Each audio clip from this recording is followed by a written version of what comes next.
Nakikita niyo po ba yan? Marami na naman pong tao. Hindi ko po alam kung anong mga blessing yan para sa mga taga-naik. Parang, kasi pag DTI yan, bibigyan sila ng grasya. O kaya NHA. Pero palagay ko hindi eh. Kasi nababanggit mga bata. Mga nag-aaral mga bata. Baka mamaya scholarship yan. O, kung ano't ano man yan, di yun ay blessing para sa kanila. Ilan?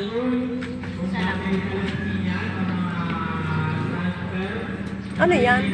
At may ganyan? 4 piece. Ah, sa 4 piece pala yan. Pero yung mga dating kasalina? Ano?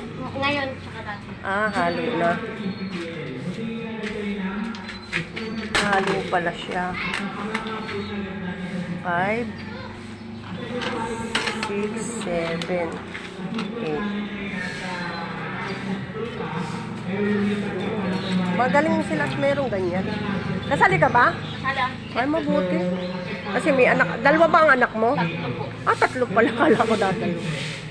Ayan nga, oh. Mabutit may grasya.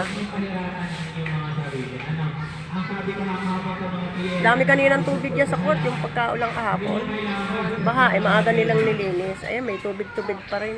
Ay, mahirap pag may mag-basketball lang ganyan may tubig at nada pa. Naku po. Mahirap. Aksidente.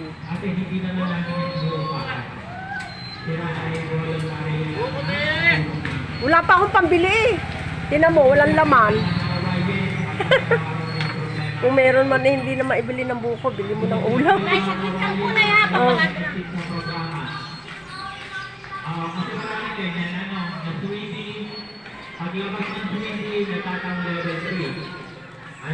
Habang sinuwi nagkakamas, eh meron pong 4 piece pala yun. Ayan naman, mga batang nagbabasketball eh na basa-basa pa ang lupa. Sige, buksan mo na yan. Kailangan pong buksan at nang pinatalian ko kasi yan dahil kung sino-sino ang napasok dyan. Pero naalis na ni Noel yung mga damong nakagapang doon sa dingding. Saka sa may bintana.